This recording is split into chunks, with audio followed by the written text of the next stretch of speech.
KPBS On Demand is supported by Splatero, helping homeowners pay off debt by offering streamlined access to your home's equity with no additional monthly payments or new debt. Splatero provides a lump sum of payment in exchange for a share of your home's future value. Pre-qualification is available at splatero.com. Miss Lolly here. This week on Everybody's Doing It, I'm talking with an old friend about those awkward days discovering sex for the first time. It's different for everybody. And I think it's extremely more easy for a guy than it is for a girl to get off. Then I sit down with Michell Renee, a surrogate partner and intimacy coach, to discuss the many layers of sex and connection. And then I guess there is a fourth stage, which would be after we're done working together, the client and the therapist work through the closure stage or the grief stage of the end of what is sometimes referred to like a summer romance. And we take a trip to a local sex shop and talk about destigmatizing adult play. This one conceived a notion of what this looks like based on like movies and TV shows over the years. And they just think it's something like dark and dirty. When really we're all just a bunch of big nerds who are trying to figure out how to make sex more fun. Join us for the fun wherever you get your podcasts.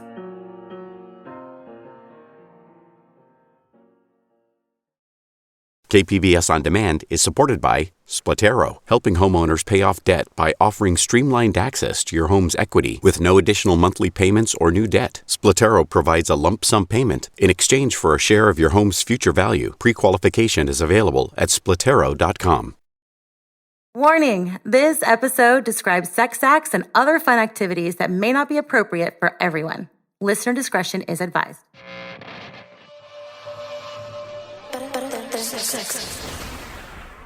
I don't know about you, but my first handful of sexual experiences, they were, well, let's just say awkward. And I know I'm not alone in that. I've heard many stories over the years of fumbling hands, uncooperative undergarments, things bending and maybe not the right direction. And of course, most people have a story or two about being full of hormones and excitement and having very little knowledge and few appropriate venues. It's different for everybody. And I think it's extremely more easy for a guy than it is for a girl to get off. That's one of my oldest friends. I've called him Germ since we were 15 as a play on his name and the fact that he was a crust punk who never changed his clothes. He now lives on the East Coast with his wife and a young daughter, but now and again we get to catch up on the phone. Typically we end up reminiscing about old friends and shows we went to together and being generally young, dumb, and full of energy. But this time the conversation turned to places you find to get down when you're younger that you maybe wouldn't want to revisit now. No, like behind the screen at the movie theater. I've done that a few times. Elevator at Fashion Island. Cars, cram in the back seat of a car. Yeah, or the front seat. And luckily I'm, 5'5", kind of squeeze in there. Yeah, I'm 5'9". It was a little bit more difficult. Where do you put your legs? Oh my God. This conversation made me think about how much we grow as sexual beings and how that even happens. Where does our sexual education really come from? And do we ever stop learning? This week on Everybody's Doing It, we get curious about the various ways we expand our horizons in the way we play and how we intimately connect with others.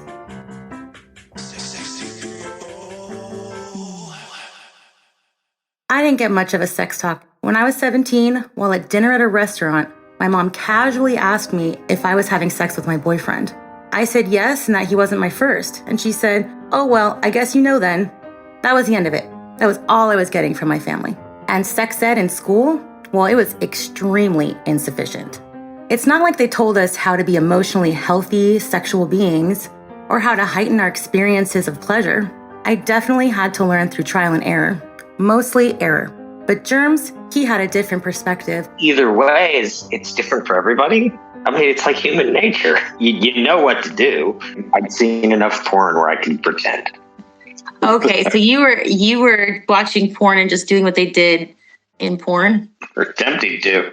Which I'm sure that was really bad too. Yeah, I'm sure it was. Improvement comes in many forms. And when it comes to sex, it's not just the physical aspects that grow and develop over time. Our sexual health and experiences are undoubtedly connected to our mental and emotional states as well. And for many of us, life circumstances can cause a big, heavy cloud to form in our heads. A cloud of shame, embarrassment, anxiety. So where do we turn? Therapy? Well, yes. There are many therapists, and specifically sex therapists out there, who are well trained in helping people heal trauma, battle shame, and just enjoy sex more. But what if you feel you need something more hands-on and experiential? Practice, if you will, with someone who's not tied to your family or social life like a spouse or partner might be. Well, one interesting option is to get yourself a surrogate partner. What the heck is that, you ask? Let's ask one. I'm Michell Renee. I am a surrogate partner, professional cuddler, and intimacy coach. A surrogate partner works with clients that are in therapy and they struggle with intimacy issues. So they're generally single and they would normally work through those issues with a partner in therapy. Since they can't access having a partner for whatever these reasons are, I step in as a surrogate partner, helping them build communication skills, all the way through erotic intimacy skills.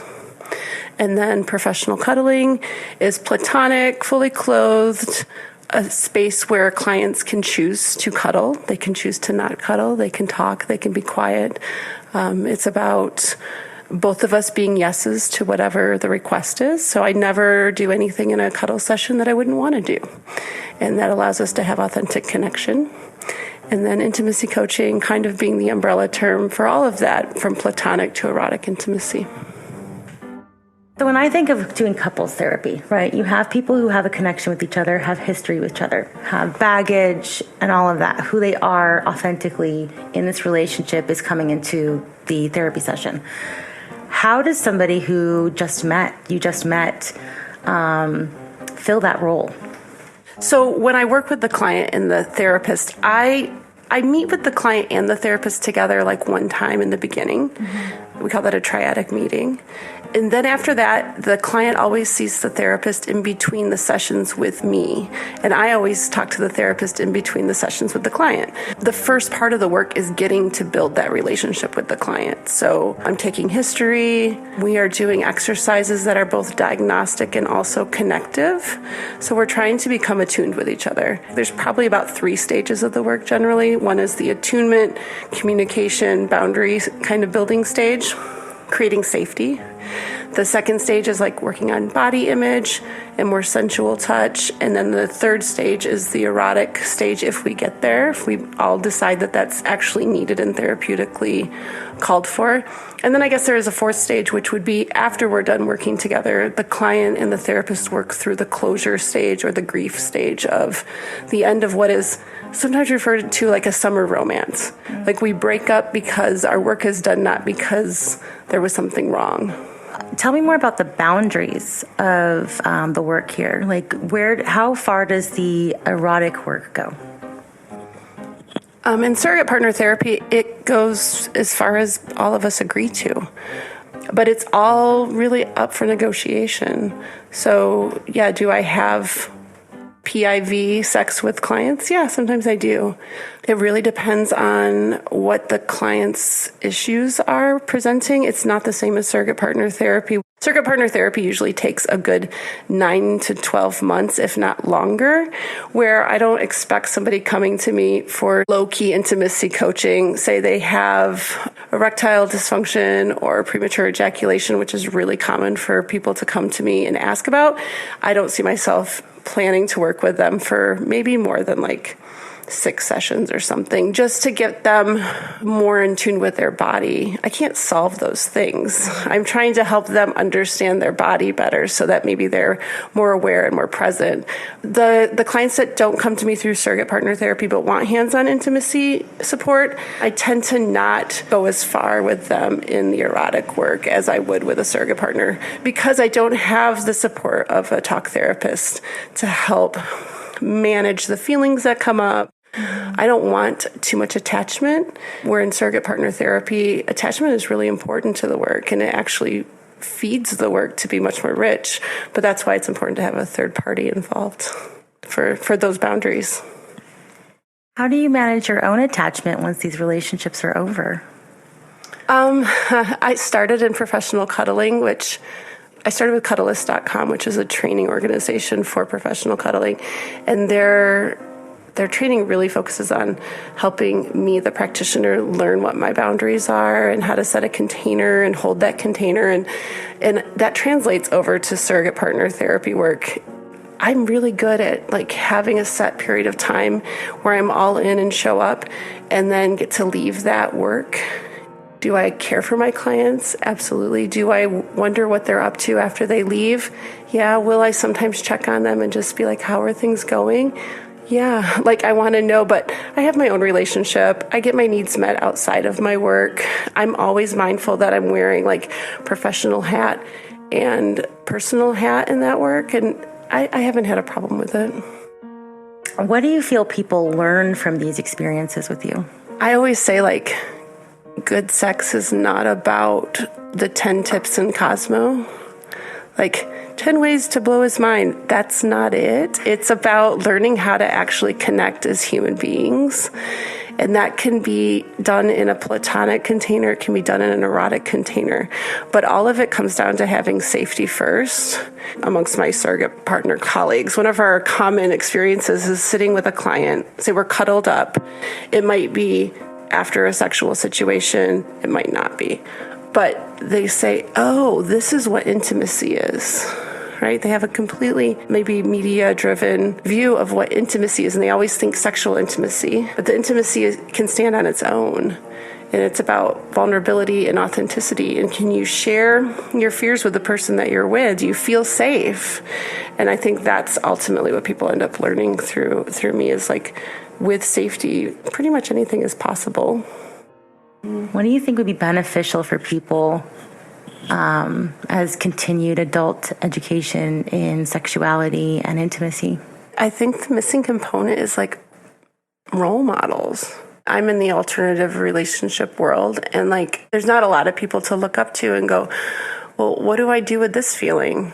I would want marriage and family therapists to have a sex background. I would like sex therapists to have a couples background. And what I know about the therapy world, unfortunately, is that most therapists are really squigged out about talking about sex and pleasure. It's like, could we expand our minds just a little bit? I'm spearheading Soft Cock Week. Oh. In November. I haven't announced it officially yet, but I find myself in these interviews talking about, can we just like be okay with soft penises and like celebrate them? That there's plenty of fun things to do, and that I don't need another client walking in my door going, help, I have ED. Mm-hmm. Like let's just talk about all the fun things we can do, even if you have a soft penis. So what do you want people to know? I used to hate sex. I was married for almost 20 years. Sex became a chore. It was an obligation. I gave into this is my role in keeping the household calm and happy. Mm. And it killed my sexual being. Right before I got divorced, I found Betty Dotson, who was an old sex educator, kind of a badass. And she really helped me find my sexuality again. And you know what changed the most for me was my ability to identify what I wanted, owning my bodily autonomy. So I think the thing I want people to know is like, it doesn't have to stay the way it is. How do you think body image plays into that? Well, that was most of the work I did with Betty Dotson. So she would teach masturbation classes in her Manhattan apartment for 35 years or something. Like, I'm a plus-size woman. I have zero qualms taking my clothes off. And when you are not being able to be present because you're worried about anything that you've got going on in the back of your brain is taking you out of the moment. And that really changed how I showed up in spaces, especially how I showed up in sex. Do you think that people can find that safety and find resources to heal in that way without a therapist or without somebody who does what you do? You can do this at home with a partner that's willing to like try something different, because it's a little bit different than how we think of interactions between two humans. When we start asking the question, like, who is this for, and getting really honest about, I want to touch you, and I'm going to think it's for you, but it's really for me. And it changes how people communicate, especially in physical touch, but You can use that across the board with all sorts of relationships. These options are out there, folks. But if a surrogate partner or professional cuddler isn't what you need, and maybe you're just looking to spice things up a bit, there are plenty of options for that too. We'll get into that after this break.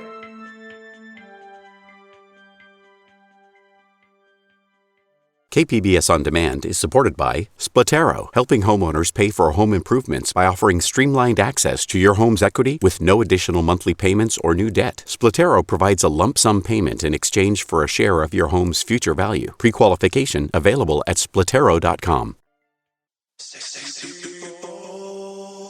Just like everything else in life, you get better with practice and exercising your skills.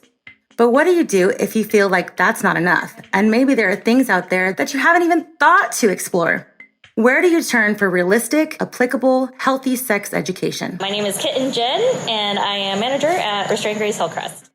That's right, sex shops, adult toy boutiques, whatever you want to call them.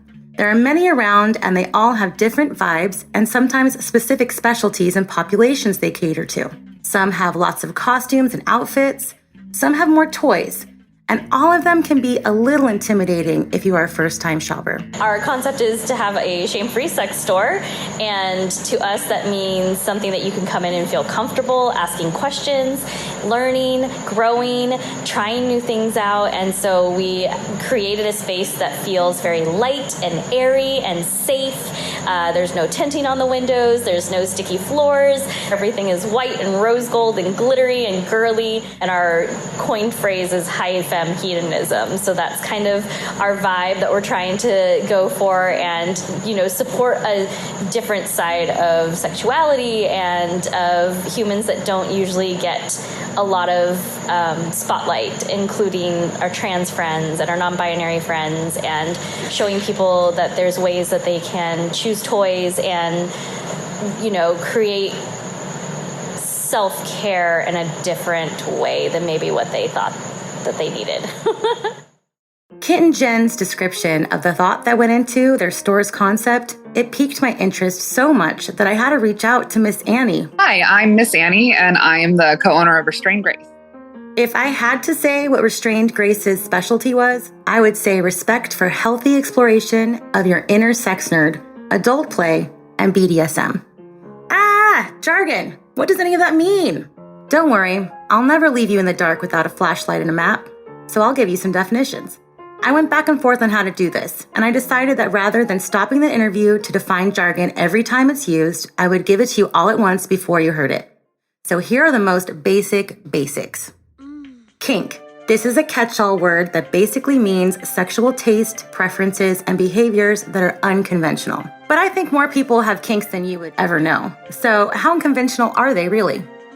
BDSM stands for bondage, like being tied up or restrained, domination or discipline, submission or sadism, and masochism. These can sound a little off-putting to those who don't or don't yet participate in such things. But remember, all healthy adult play is done with full consent and respect for the agreed-upon rules and boundaries of the relationship or scenario. Dominant or dom, this is the person who is in control in a relationship that involves uneven power dynamics. And the submissive, this is the one who is being controlled.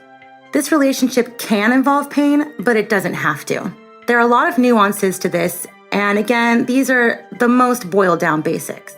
We will get into it much further in an upcoming full episode dedicated to kink. Rope play. There are many forms, but currently the most popular is called shibari, which is an erotic form of bondage with a rich Japanese history. One person, referred to as the top, uses ropes and beautifully intricate knots to tie up another person, known as a bottom. There are many classes around town and online that teach rope play for beginners. I'll take you with me to one in a later episode. And last but not least, pet play and age play. Think make-believe for grown-ups. It is pretend play where one takes on a role that is very different from the role they currently have. Maybe a cat, maybe a teenager without a care in the world other than boys and first girl crushes. This doesn't have to be erotic. It's more about the change in headspace. Okay, now that we have some basics, let's hear what else Miss Annie has to say. Like we did like a really intense website situation for years. And then we were like, what if we tried a store? And like we started out as mostly handmade bondage gear and jewelry. And that's evolved over the years. We have always had like a really solid online community along with the brand. And we've solidified that in a couple of different ways over the years. And right now we just switched over to Discord, and it's mostly around, educating. Most of the kink groups that I'd come across on Facebook were really heteronormative. Men are dominant, women are submissive, and things need to be done a very specific way because I said so. It made me feel very uncomfortable in like a lot of ways. Without information and a community at your fingertips, it's really easy to kind of get manipulated into thinking like this is the only way this is done. That's part of what plays into the stigma of kink in general, as people only have this one conceived notion of what this looks like based on like movies and TV shows over the years. And they just think it's something like dark and dirty, when really we're all just a bunch of big nerds who are trying to figure out how to make sex more fun. Yeah, like I could give her an orgasm, or I could figure out how to make her like beg for 20. Right. And that sounds interesting. Like, you created a very safe space for people. And I was wondering what your thought process was in how to create that safe space for people in the community that you were creating and curating. Yeah. I actually have a book that I started reading called Making Spaces Safer. I can look up the author of it. I don't know off the top of my head, but she was a gal who worked in like punk nightclubs and had gone through a whole bunch of stuff and witnessed a whole bunch of stuff herself. So I took a lot of inspiration from that because most of my experience in kink community was either in person here in San Diego or online on FetLife. It kind of feels like a meat market. Like regardless of what you put that you're interested in, regardless if you say you're not interested in anything at all, there was no barrier between you and any given predator on the app. My big inspiration for like creating our own group was like a place where people could go to learn without having to deal with the unwanted attention. These things aren't allowed, no transphobia, no racism, etc. Here's what you should do if this happens. Like, here's who you should come see and what you should say. And then here's what we will do when this happens. And what made you get into this business in the first place? Like making toys and making jewelry. What was the thought behind that? Like, I'm going to do this. I was already making jewelry. We already had a jewelry-based business. So we already had a lot of supplies to make a lot of the kinds of things we make now. We rolled one business right into another and used the supplies and materials I already had and skills I already had, but just kind of went like, I want to do this, but I want to do it like for the kink community. Like I wanted it to be feminine and pretty, but still functional. And everything I could find was like bubblegum paint and like fake plasticky stuff. So it was just about, what do I want to wear? And I can't find that. So I guess I'll make it. I tend to follow my personal interests into a business because otherwise I think I have a really hard time working. Yeah, you have to love what you do. Mm-hmm. Aside from the shop, how do you help people explore and grow in their exploration of their own sexuality and play? I think we've had the most influence with our social media. We try to do really short and quick education type things. So you can just say something like, hey, dominance isn't angry. If someone is hitting you out of anger, that's abuse. And have a nice day. And then like the discourse happens in the comments and people learn. And I just really think social media has been one of the best ways we're successful with it, mostly because we're not trying to make it like about sex. We're trying to make it about education. The sex is what happens after you learn. A relationship starts with your self-love, with how well you take care of yourself and the precedent you set for how you'll be treated. Just being able to regularly in an open forum talk about loving yourself and building up your self-worth, how you, like the average you, every person reading this deserves to be treated with love and respect and dignity, regardless of what you've agreed upon in a kink relationship. And that unless everything's consensual, it's not kink. And the thought that has to go into that kind of relationship, the thought about what you know of yourself to be able to communicate to your partner, knowing where your limits are to be able to communicate that to your partner, being able to say, I'm feeling something that feels a little less than total control over myself. And so then I'm not actually doing my job. Self-control comes first in dominance. This is one of the things I truly believe. Like you have to have a really good handle on yourself. You have to know who you are and what you're about and know when you need to step away from something. Do you have meetup groups for like rope play and stuff like that? Yeah, so we just have been doing like kind of meetup style things to start to just get a gauge for our community and like what kinds of things people want. So I think that's going to be the next valuable step for us, because I don't hesitate to jump into educating. I don't want to do it lightly.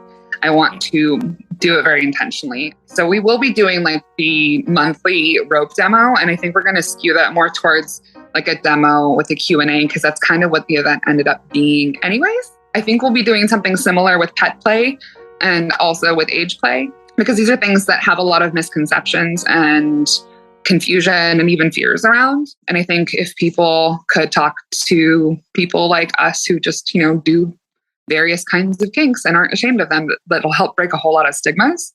I think that exploring those things through kink is incredible. It's freeing. It's definitely an outside of the box level of self-expression, which I'm always going to be behind.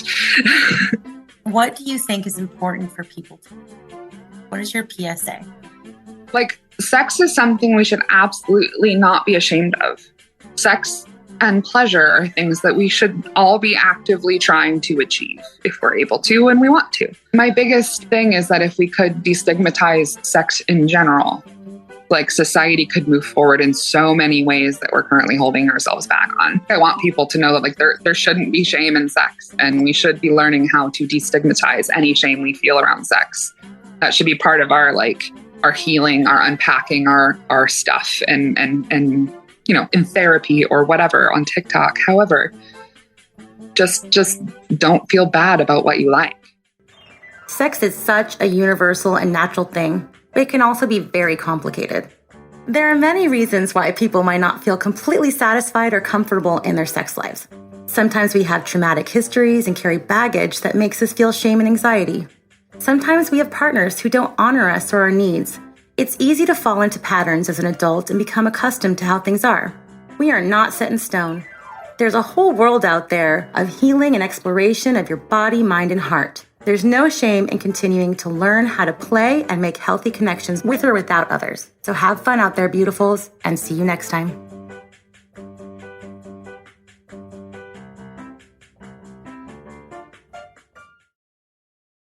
Everybody's Doing It is produced and hosted by me, Miss Lolly, for Bad Form Media. Our executive producer is Parker Edison for Meridian Arts, and our head editor is the talented Chris Reyes. I am so grateful these two don't blush easily. Adrian Villalobos is media production specialist, Lisa Jane Morset is director of audio programming and operations, and John Decker is senior director of content development. You can subscribe and find our newest episodes on Apple, Spotify, or wherever you get your podcasts. This programming is made possible in part by the KPBS Explore Content Fund. Have fun out there, beautifuls, and thanks for listening. KPBS On Demand is supported by Splatero, helping homeowners pay off debt or for home improvements by offering streamlined access to your home's equity with no additional monthly payments or new debt. Splatero provides a lump sum payment in exchange for a share of your home's future value. Learn more at splatero.com.